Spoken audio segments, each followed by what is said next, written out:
Hello दोस्तों, इस video हम लोग देखने वाले हैं क्लास 9th का जो पेपर है विज्ञान वार्षिक परीक्षा 2025। पेपर का जो आपका कोड होने वाला है B/15,000 का, ये पेपर का कोड होने वाला है। आपका समय जो होगा पेपर में 3 घंटे 15 मिनट का होगा। 15 मिनट आपको अच्छे से प्रश्न पढ़ने के लिए समय दिए गए हैं। और ये प्रश्न पत्र आपके 2 खंडों में विभक्त होगा, खंड अ और ब में। खंड अ में आपके क्या होंगे, 20 बहुविकल्पी प्रश्न होंगे। खंड ब में आपके क्या होंगे, वर्णात्मक प्रश्न होंगे। ठीक है ना। इन सब का उपखंड क ख ग होगा। उपखंड क में आपके भौतिक विज्ञान, उपखंड ख में आपके रसायन विज्ञान, उपखंड ग में आपके जीव विज्ञान के क्वेश्चन सम्मिलित होंगे। ठीक है। तो सबसे पहले हम लोग देखते हैं खंड अ और इसका उपखंड क। ठीक है ना, जिसमें आपके भौतिक विज्ञान के कुछ क्वेश्चन दिए गए हैं। ठीक है। तो यहाँ पर सबसे पहला ये क्वेश्चन बन रहा है कि निम्नलिखित में से सदिश राशि कौन सी नहीं है। तो आप सभी लोग ट्रिक पढ़े होंगे, सदिश राशि का और अदिश राशि का। सदिश और अदिश का आपको ट्रिक बता दें, आप बाकी आप लोग क्या कर सकते हैं, अच्छे से कर सकते हैं। ठीक है। तो देखिएगा यहाँ पर सदिश का जो आपका ट्रिक होता है बता देना, कभी जीवन में आप लोग नहीं भूलेंगे अदिश और सदिश को पहचानने में। ठीक है। देखिए जिसमें आपका व और क्या मिलता है, ब मिलता है। जिसमें व और ब मिलता है वो सदिश राशि होती है। ठीक है ना। जिसमें व और ब मिलता है वो क्या होती है, सदिश राशि होती है। बाद बाकी इसके अलावा जो भी कुछ आपका आएगा ना, वो सारे क्या होंगे। अगर जिसमें व और ब नहीं मिल रहा है, कुछ और शब्द लिख रहा है, तो वो सभी क्या होते हैं, आपके अदिश राशि होते हैं। ठीक है। इतना आप लोग बस जान लीजिए। यहाँ पर आपको एक चीज़ बता दें, तो यही पूछा जा रहा है सदिश राशि नहीं है। तो देखिए विस्थापन में वो आ गया तो ये सदिश राशि है, वो आ गया तो ये भी सदिश राशि है, बल आ गया इसमें वो आ गया तो ये भी सदिश राशि है। लेकिन पूछ रहा है सदिश राशि नहीं है, तो कार्य में देखिए न आपका वो आया न वो आया, तो ये हमारा क्या हो जाएगा, आंसर हो जाएगा। फिर नेक्स्ट क्वेश्चन है, कह रहा है कि वाहनों में लगे ओडोमीटर से नापा जाता है। तो ओडोमीटर को जो नापा जाता है, ध्यान से देखिएगा, दूरी से क्या किया जाता है, नापा जाता है। ठीक है। बात करते त्वरण। त्वरण का मात्रक अगर का ये नहीं पूछेगा तो ये आपको बता देंगे। त्वरण का जो मात्रक होता है मीटर पर सेकेंड स्क्वायर होता है। वेग का आपका होता है, आप बताएंगे। वेग का आप लोग कमेंट बॉक्स में बताएं। चाल का मात्रक आप लोग क्या करेंगे, कमेंट बॉक्स में क्या करेंगे, बताएंगे। ओके। तो इसका जो राइट आंसर होगा बी वाला करेक्ट होगा। फिर यहाँ पर हम लोग बात करते हैं, ध्यान से देखिएगा, ऑप्शन नंबर 3 का। बल का जो एसआई मात्रक होता है वो क्या होता है।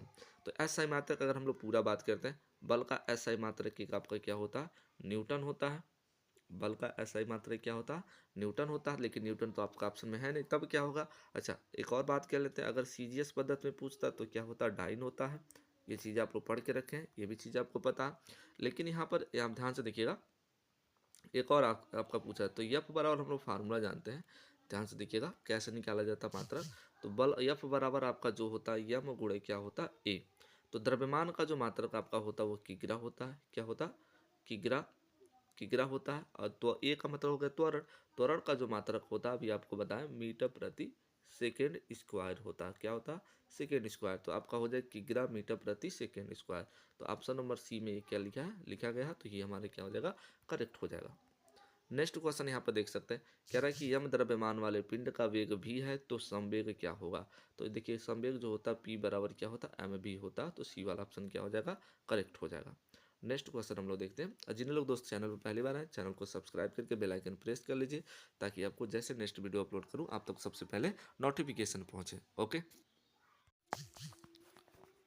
उसके बाद देखिएगा नेक्स्ट क्वेश्चन क्या कहा जा रहा है, कह रहा है कि गुरुत्वीय त्वरण जो जी है तथा गुरुत्वाकर्षण जो गुरुत्वाकर्षण नियतांक आपका जी में क्या करना, संबंध बताना है। तो देखिएगा इसका जो संबंध होता है आपका होता है जी बराबर जी एम अपान क्या होता है, आर स्क्वायर। यही क्या होता है, संबंध होता है। ठीक है ना। अगर गुरुत्वाकर्षण बल की फार्मूला पूछते बात करते हैं, तो एफ बराबर आपका होता है जी M1 M2 upon R square.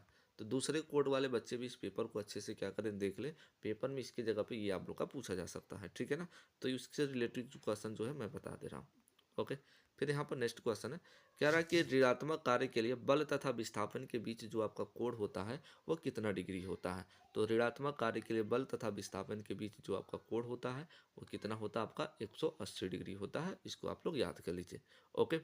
फिर नेक्स्ट क्वेश्चन है, एक अश्व शक्ति में कितने वाट होते हैं। मतलब एक घोड़े के पास जो वन वन आपका हार्स पावर, ठीक है ना, 1 हार्स पावर जो होता है कितना होता है, मतलब एक घोड़े के पास कितनी क्षमता होती है, 746 वाट होती है। कितनी होती है, 746 आपकी क्या होता है, वाट होता है।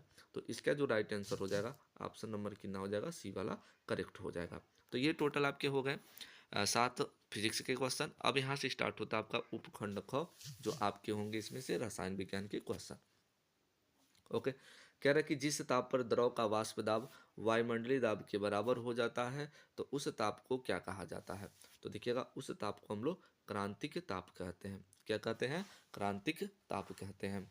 नेक्स्ट क्वेश्चन है, कपूर तथा नौसादर को गर्म करने पर सीधे वाष्प में परिवर्तित हो जाता है, तो ये प्रक्रिया क्या कहलाती है। तो देखिएगा, ठोस से गैस अवस्था में परिवर्तन होना क्या कहलाता है? आपका ऊर्ध्वापातन होता है। तो इस प्रकार की अभिक्रिया को हम लोग क्या कहेंगे? ऊर्ध्वापातन कहेंगे। ओके, नेक्स्ट क्वेश्चन देखते हैं। नेक्स्ट क्वेश्चन पूछा जा रहा है कि निम्नलिखित में से यौगिक कौन सा है। यौगिक मतलब जो आपके जिसमें दो तत्वों से सम्मिलित होता है वो यौगिक हो। मतलब आपका हाइड्रोजन, ठीक है ना। ऑक्सीजन है, ओ का मतलब, वायु का मतलब होता है ऑक्सीजन, ठीक है ना। तो O2, तो ये आपका तत्व है। अब मिट्टी देखिएगा, कोई न तत्व है ना यौगिक है। जल, जल H2O और नाइट्रोजन का क्या होता है? N2 होता है, ठीक है ना। तो हम बात करते हैं H2O जो होता है ये क्या होता है? आपका एक यौगिक होता है, ठीक है ना। बाकी जो सिंगल तत्व होते हैं वो उसको हम लोग क्या कहते हैं? आपका तत्व होता है। क्लियर। चलिए नेक्स्ट क्वेश्चन देखते हैं। तो इसमें आपको पता है ना कि जल वाला आपका ऑप्शन करेक्ट होगा। ओके, फिर कह रहा है चांदी का जो प्रतीक होता है वो क्या होता है। तो Ag से आपका क्या होता है? चांदी होता है। यस, ये आपका सी वाला ऑप्शन करेक्ट हो जाएगा। ये आपका सिलिकॉन हो जाएगा, ठीक है। इससे तो कुछ होता नहीं। Hg से आपका क्या होता है? पारा होता है, ठीक है।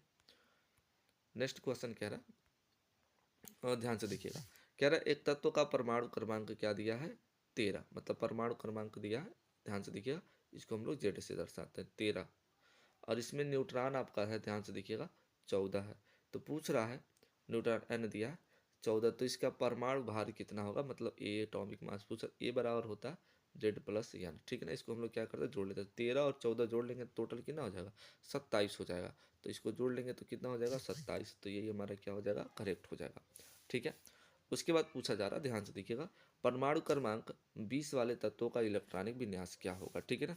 तो मतलब इसको जोड़ने पे आपका 20 मिले तो हमारा सूत्र होता है 2 8 18, मतलब 8 8 18 से निकालते हैं ना, 2 8 18 32। इसी तरह से हम लोग क्या करते हैं? निकालते हैं। तो देखते हैं ऑप्शन में कितना हो जाएगा? 2 हो जाएगा, 8 हो जाएगा, फिर 8 क्या होगा? फिर 2 होगा। इस तरीके से हम लोग इसको क्या करते हैं?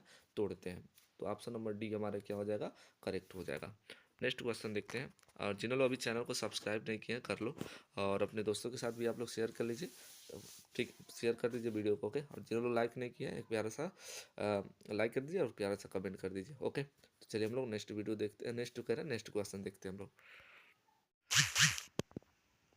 यहाँ पर देखिएगा, आपका उपखंड ग स्टार्ट होता है। उपखंड ग में आप सभी का क्वेश्चन जो होगा बायोलॉजी का क्वेश्चन होगा। ओके, तो यहाँ पर पहला क्वेश्चन आपका बन रहा है कि कोशिकांग में जो श्वसन कोशिकांग होते हैं वो होते हैं किस में होते हैं आपके? तो देखिएगा, आपका जो राइट आंसर हो जाएगा ऑप्शन नंबर ए करेक्ट हो जाएगा, माइटोकॉन्ड्रिया में। ओके, कह रहे सामान्य मनुष्य में गुणसूत्रों की जो संख्या होती है वो कितनी होती है? तो 2 जोड़ी होती है। एक जोड़ी में 23, दूसरी जोड़ी में 23, 23 23 हो गया आपका 46 टोटल। तो कितने होते हैं टोटल? 46 होते हैं। नेक्स्ट क्वेश्चन आपका है, हत्या के आत्मघाती थैले किसको कहा जाता है? ठीक है ना, मतलब आत्मघाती थैले किसको कहा जाता है? डीएनए को, राइबोसोम्स को, या लाइसोसोम को, या इनमें से कोई नहीं। तो देखिएगा, लाइसोसोम्स जो होता है हत्या की आपकी क्या होती है? हत्या के आत्मघाती थैले कहते हैं, ठीक है। उसके बाद नेक्स्ट क्वेश्चन आपका है, साइटान किस तंत्रिका का भाग होता है? तो ध्यान से देखिएगा, साइटान जो आपका होता है किस तंत्रिका का भाग होता है? तो हृदय का होता है, कि तंत्रिका का होता है, कि वृक्क का होता है, ठीक है ना। तो इसके आप लोग कमेंट बॉक्स में बताएंगे। ओके, जिसको पता होगा कमेंट बॉक्स में बताएंगे आप लोग। ओके, फिर कह रहा है कि जाइलम ऊतक में पाई जाने वाली एकमात्र सजीव कोशिका कौन सी होती है? तो आपका जाइलम पैरेकाइमा होती है, ठीक है ना। फिर नेक्स्ट क्वेश्चन आपका है, 19 नंबर आपका क्वेश्चन है कि मृदुतक कोशिकाओं का जो आकार होता है वो कैसा होता है? तो देखिएगा, मृदुतक जो आपके कोशिकाओं का जो आकार होता है गोल भी होता है, अंडाकार भी होता है, बहुभुजाकार होता है। तो मतलब ये सभी आपका ऑप्शन क्या हो जाएगा? करेक्ट हो जाएगा। फिर 20 नंबर और आखिरी क्वेश्चन से बहुविकल्पी का है, एक ही खेल यहाँ लिख दिया खेत है, ठीक है ना। एक ही खेत में फसलों को पूर्ण नियोजित अनुक्रम में उगाए जाने की प्रक्रिया कहलाती है। तो क्या कहलाती है आपका? ध्यान से देखिएगा, फसल चक्र कहलाती है। क्या कहलाती है आपकी? फसल चक्र कहलाती है। ओके, फिर उसके बाद आपके यहाँ से वर्णात्मक प्रश्न स्टार्ट हो जाते हैं। अब आप सभी का स्टार्ट होता है खंड ब, आपको जो वर्णात्मक प्रश्न होगा इसका उपखंड क है। उपखंड क बोले तो आपका भौतिक विज्ञान। तो भौतिक विज्ञान के इसमें आपके सारे प्रश्न क्या होंगे, मौजूद होंगे। ये सारे क्वेश्चन आप लोग कर सकते हैं। तो पहला पूछ रहा है चाल तथा वेग में आपको 4 अंतर क्या करना है, लिखना है। फिर उसके बाद दूसरा प्रश्न है संतुलित तथा असंतुलित बल को क्या करना, उदाहरण सहित क्या करना, स्पष्ट करना है। संतुलित बल का आपका परिभाषा होता है, कितने लोग बता सकते हैं?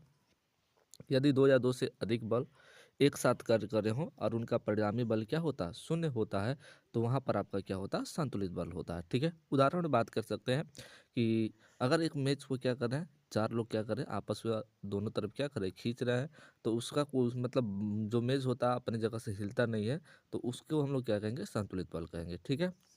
असंतुलित बल क्या होता है, दो या दो से अधिक बलों का परिणामी बल क्या हो जाता है, अगर शून्य शून्य ना हो, ठीक है ना, तो उसको हम लोग क्या कहते हैं, असंतुलित बल होता है। रस्साकसी की खेल में जैसे उदाहरण की बात करते हैं, रस्साकसी की खेल में जब दो खिलाड़ी क्या करते हैं, आपस में क्या करते हैं, रस्सी को खींचते हैं, तो जो कमजोर वाली टीम होती है वो क्या होती है, हार जाती है, और जो बलशाली वाली टीम होती है वो रस्सी को अपनी तरफ खींच लेती है, तो उस बल में क्या हो जाता है, परिवर्तन हो जाता है, तो वहाँ पर असंतुलित बल होता है। ठीक है।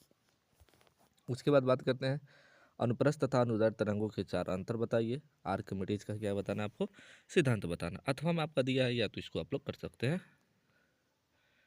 तो आर्किमिडीज का जो सिद्धांत आपका इंपॉर्टेंट रहेगा, सिद्ध कीजिए कि गुरुत्व के अधीन गिरते हुए पिंड की कुल यांत्रिक ऊर्जा नियत रहती है, या तो इसको आपको बताना है। ठीक है। नेक्स्ट क्वेश्चन है जो इसको हम लोग क्या करते हैं, देख लेते हैं। देखिएगा उसके बाद आपका स्टार्ट है उपखंड ख। ये आपके केमिस्ट्री के क्वेश्चंस रहेंगे। पहला प्रश्न आपका है वाष्पीकरण से क्या तात्पर्य है, इसे प्रभावित करने वाले वाष्पीकरण मतलब प्रभावित करने वाले कारकों का आपको क्या करना है, समझाना है। काफ़ी इंपॉर्टेंट है, पेपर में आपके आएंगे ही, और ये आपके लाइफ टाइम क्या होता है, पूछे जाते हैं, मतलब काम आते हैं ये सब चीज़ें। फिर उसके बाद है आपका अणु तथा परमाणु में आपको 4 गो अंतर लिखना है। मिश्रण तथा यौगिक में आपको क्या बताना है, 6 अंतर बताना है। फिर उसके बाद रदरफोर्ड का परमाणु मॉडल क्या है, इसकी क्या करना है, कमियों के बारे में क्या करना है, आपको बताना है। उसके बाद आपका क्वेश्चन जो है यहाँ पर हम लोग देख सकते हैं, उपखंड आपका गौ स्टार्ट हो रहा है, और उपखंड गौ में आपके क्या है, ध्यान से देखिएगा, इसमें पूछा जा रहा पहला प्रश्न, प्रोकैरियोटिक और यूकैरियोटिक कोशिका में 4 अंतर बताना। माइटोकांड्रिया को कोशिका का पावर हाउस क्यों कहा जाता है, इसको समझाना है। फिर फसल सुरक्षा प्रबंधन को विस्तार से समझाना है। न्यूरॉन की संरचना का सचित्र वर्णन करना है, अथवा अगर आप लोग ये वाला कर सकते हो, पादप कोशिका तथा जंतु कोशिका को इलेक्ट्रॉन सूक्ष्मदर्शी चित्र क्या करना है, बनाना है। तो ये टोटल आपके क्वेश्चन थे साइंस के। तो चलिए हम लोग पुनः मिलते हैं नेक्स्ट वीडियो में।